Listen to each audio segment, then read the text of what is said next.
All right, Rob Mayeda joins us now. Beautiful day, a beautiful Friday outside. We're keeping that steady 80s. Yes, not too hot, not too cold. Very Goldilocks weather. We're perfect. The Bay Area microclimate's locked in as we head towards the weekend. The one issue we've been watching this week has been that air quality, and some good news where that's concerned. First, we'll give you the view up above, showing you, of course, the source for a lot of that haze we've been seeing in the skies. The fires burning in Canada, still a little bit of that spilling westward towards the Bay Area, but it has thinned out compared to the last couple of days. So the impact down at ground level not expected to be all that much. Just looking at moderate air quality across the North Bay, the Central Coast, Inner Bay, and the Santa Clara Valley, similar to what we've seen here over the last couple of days. Right now, blue skies in San Jose, 75 degrees. Will be about in that range this weekend as you head over to Walnut Creek. This is where we'll find those numbers climbing through the 80s. We had mid-80s earlier, 80 degrees right now. Nice warm evening if you're heading out to Broadway Plaza. And there's a look out at Oracle Park. 63 degrees, perfect for baseball, a little breezy as this game will be right here on NBC Bay Area starting at 7 o'clock. First pitch at 7:15.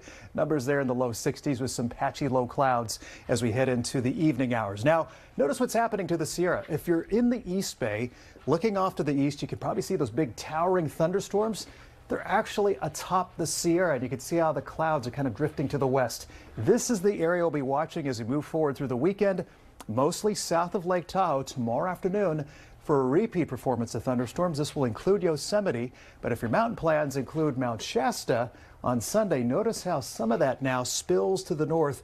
We'll keep an eye on Lake County right now. It looks like the best chance of isolated showers will stay to the north of the Bay Area and the north of Lake County, but keep this in mind. Next two afternoons, busy for thunderstorms around the Sierra. Now, closer to home, we got low clouds, some drizzle to start things off for the morning. Back into the sunshine tomorrow afternoon, similar to what we saw today, which means mid to upper 50s for the morning, a cloudy start.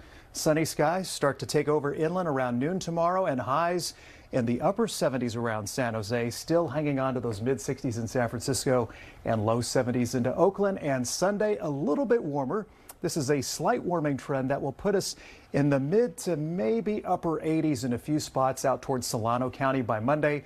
Meantime, not much change Bayside, mostly upper 60s to low 70s. San Jose eventually returning to the mid 80s Monday into Tuesday, and then likely cooling down for the second half of next week as high pressure starts to weaken. We'll have this trough of low pressure approaching the coast. That'll crank up the sea breeze and lead those temperatures downward again later next week. So repeat performance of the weather we had today continues for the weekend. Not much change around San Francisco with the low clouds, sunny afternoons. Valleys will trend a little bit warmer. We'll see more 80s across the valleys and trending cooler next week. So unlike last weekend where we had 90s and 100s, that was a little too soon for that. Back in more typical weather to start off the month of June. Okay, thank you very much, Rob.